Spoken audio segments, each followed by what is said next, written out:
Hello guys, welcome back to my channel. My name is David, and in today's video I'm going to share how much you can earn after your studies in Germany, and also I'm going to share which industries actually pays more. So one thing you have to know is that aside researchers, academia, and other few industries or other sectors, most of the pay scale or most of the salaries in Germany is through negotiations, right? So you have to negotiate your salary, and so it doesn't matter whether you are in the same position with somebody or even in the same position in the same company, and you can be earning more or less than the person, right?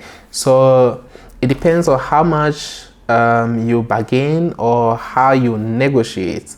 So this is very, very important. Keep this in mind so that later when I share some of the salaries, you will understand, because it doesn't matter. Some industries pay more naturally, but sometimes it also depends on you as an individual, your skill set and the things that you possess, right? That you can use that to negotiate to get more salary. Now I have to say that a lot of things actually influence your salary, and things like where you are working, like where the industry is or the company is. For example, if somebody is working in Munich and somebody is working in, let's say, Berlin, maybe the salary might be different based on the location, right? So the city that you live in actually influence your salary, and also things like your experience, right? Your work experience also actually influence your salary, and also sometimes your educational qualification, like your level of education. So if you have bachelors and somebody has masters, sometimes it also influences the salary a little bit. I think for the level of education, I'm not too sure, but I don't think it influences that much, because if somebody has a bachelor's and they have worked for a certain number of years and you have applied for an entry-level job, maybe the person will still earn more than you even though you have a master's degree. So sometimes it depends how much you have worked, the kind of experience you have and the skill set, right? Now there was a study conducted by Simple Germany. Simple Germany they have a YouTube channel, they also have a website, and they got some data from their viewers or their followers, and they asked them to actually tell them how much they earn, and also based on that they actually collected some data based on the city, and this is what they came out with. So like I said before, the data that they got shows that people that work in Munich earns more, followed by Düsseldorf, followed by Stuttgart, Hamburg, Frankfurt, and Berlin. So these are the rankings in terms of like the people that were working in these cities. So majority of the people that were working in Munich were earning more. But the thing is, you can be earning more in Munich, but at the end of the day, you can save little, right? Because the city or where you are working can also influence your expenses and other things, which I will talk about later on this video. Okay guys, so here are some of the industries that they collected, and as we can see, finance. So they found out that most of the people that are working in the finance sector were collecting something around 75,000 per year. So this figure is median. So when we say the median, we are talking about the middle figure, right? So average is different. Normally when you are comparing salaries, it's better to use median, because when you use averages, the outliers, like the extremes, will influence the figure. So it's better to use median. And I know majority of you are not really interested in the yearly, so I try to put the monthly over here to give you a perspective of how much you can get per month. Now I have to say that sometimes some companies will give you a 13th month salary, so in December you get double, right? But that one is not part of these figures, so these are just some perks from other companies. Not every company gives that, so it depends on which company you are actually applying for. So as you can see, manufacturing and finance almost the same, 6,250 per month, right? These are gross, so these are gross. All these figures are gross. That is before tax, right? Before tax and other things, which I will talk about later. And so automotive, 6,000. So if you look at all these four, IT is 5 almost 6,000, right? 5,916. E-commerce, 5,791. Healthcare, retail. So as we go on now, we come down here, we see academia, so people that are working as researchers and postdoctoral assistant lecturers and all that, assistant professors, they are earning really low. So it's really, really low. Logistics, people that work in the logistics, they also earning around 4,500, right? So Amazon, if you are a manager, like a shift manager in Amazon, or if you have a certain position in the Amazon and other companies like that, you can earn around this figure, and this is gross, right? So keep that in mind. Education, people that teach and all that. So I was a bit confused about education and academia, but I think when they talk about academia, they mostly refer to researchers and professors, assistant professors and things like that. And one thing about researchers is that they are based on pay scale, right? So they have some salary structure that they follow. So if you climb the ladder to a professor level, maybe you can earn more. But this is just the research assistants and postdocs. These figures are normal, right? To me, these figures they got, and it's coming from people that are working. So it's not something that you just put it there, right? It's not assumption. These are real figures from people that are actually working in these sectors. So this is a bit of it, but let me show you something. I use a calculator, and there are a lot of softwares or some online websites you can use to calculate your gross to net, right? So you can get a gross to net, and I use these things to check how much they are taking home, right? And you can see the difference. For example, if you take somebody working in the finance sector and academia, the gross monthly, so I took the finance, the gross over here, 6,250, and I took the gross from academia, that is 4,579, right? And I found the net. So this is the take home. So if somebody is earning 6,250, they are likely to take home 3,700 euros, right? So this is normal, and this calculator I use it to test other salaries, which it was almost, right? So I believe in this calculator, it was almost the same thing, just some few cents or euros. So, and if somebody is working in academia and they are getting 4,579 euros gross, they can take home 2,908. 2,908. Now to show you a bit of what I did, let me show you. So here, this is the online calculator I used. So we can put here 6,250, and these are the factors that will influence how much you get, right? So I just assume that the person is just around 30 years. The age doesn't really have a lot to do with the salary, but For the sake of things, let's put 30 years because I know most of the international skilled personnel, they are around this age. So let's say 30 years, and let's say you have no children, your tax class, let's say you are not married, so you are a single person living in Germany. Let's assume that way, right? Church tax, yes.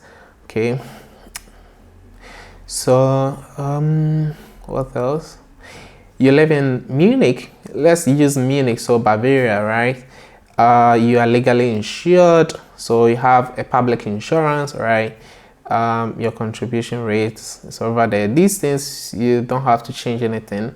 West, I believe they are talking about West or East Germany. So so then we go to calculate, and you can see here, these are the things they deduct. So this is the tax, right?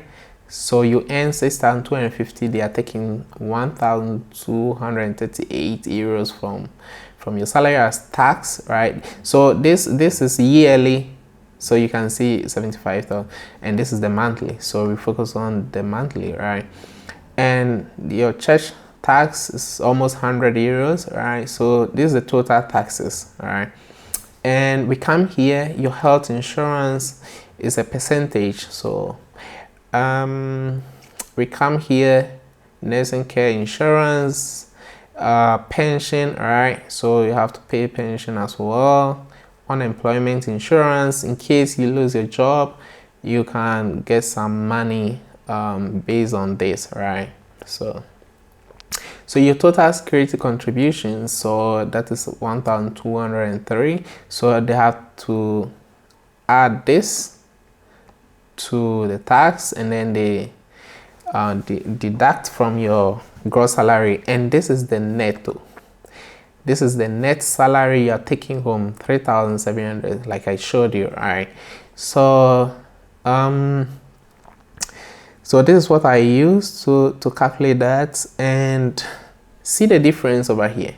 See the difference is that if somebody is getting a gross of 6,250 and somebody is getting 4,579, the difference before tax is 1,671, but the difference after they have deducted the taxes and everything is 792, right?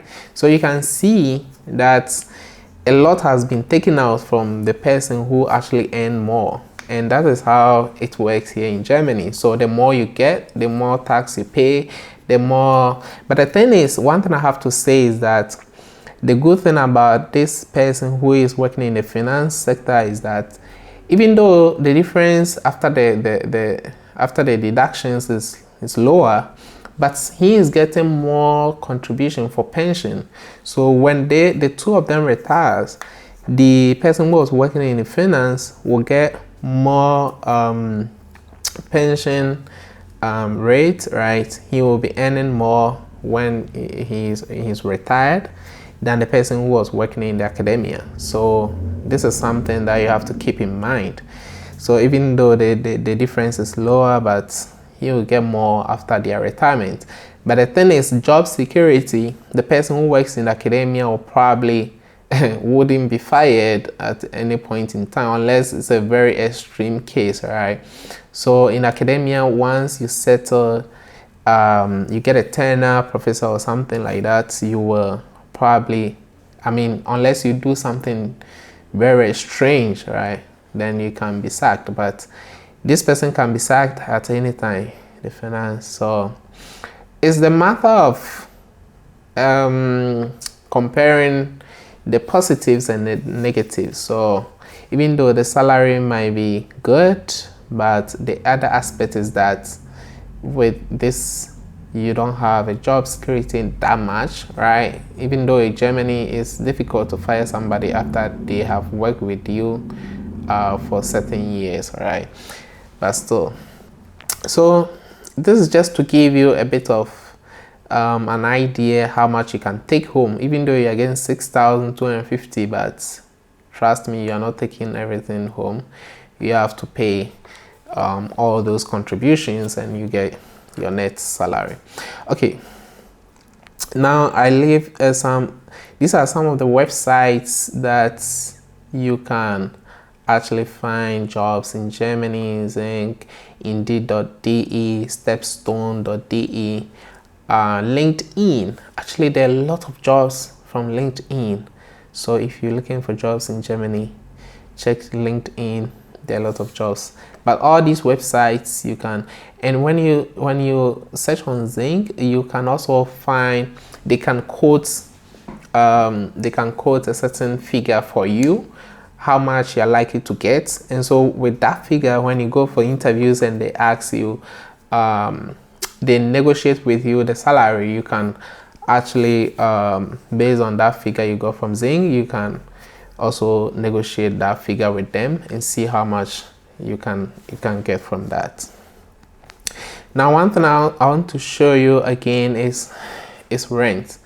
So let's say you work in the finance sector, right? So you are getting 3,700 take home. It's a good money. Now let me tell you, if you get 3,700 in Germany, it's a good money. It's a good money. Yes, I can tell you. I've lived here for some years, and I tell you, it's a good money. You can live comfortably, right? So I came here and I searched apartments in Munich. So all the calculations are based on Munich and everything. So I use Munich for rent, right? This one looks a bit cheap, 960 for 2 rooms. So I searched for 2-room apartments, and 960, well, but it's just 43 square meters. So sometimes you have to check the square meters to see. Sometimes it's 2 rooms, but it's very little, right? And look at here, 2 rooms, 1,500, right? 2 rooms, 1,520, and look at the sizes, right, compared to the first one. So we can go on. 2 rooms, 76 square meters, 1,900, right? 2 rooms, 62 square meters, 1,395. 2 rooms, 61 square meters, 1,443. 2 rooms, 1,004. 2 rooms, 1,007. So it gives you an idea. Let's say averagely, let's say the median figure for the rent is 1,005. So if you earn 3,700 net and you are paying 1,005, so I mean, you still have a lot. You still have like 2,200. So that's what I'm saying. That's a good amount. But the person who earns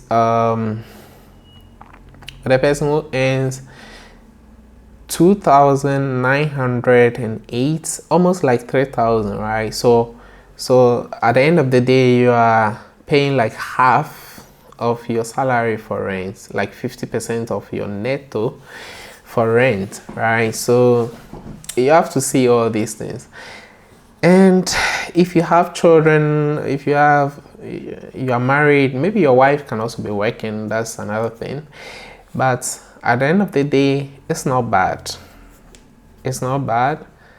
But if you are getting something like 3,700, that is good. But the academia is a bit rough, because after you pay your rent, you have to factor in things like the utilities, right? Food, and if you want to buy a car, you have to pay monthly for the car. If you like insurance for car, right? You buy petrol for car.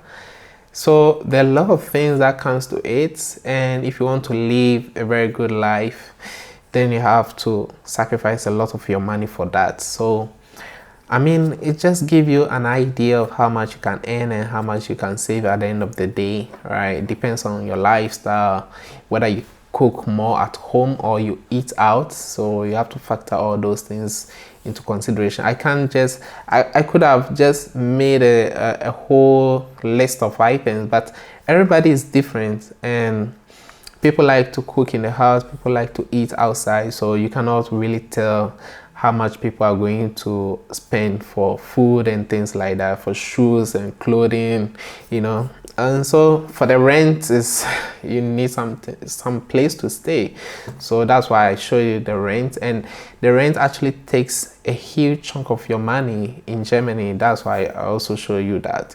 So guys, this is the reality, right? These are the things you have to look at if you want to study in Germany.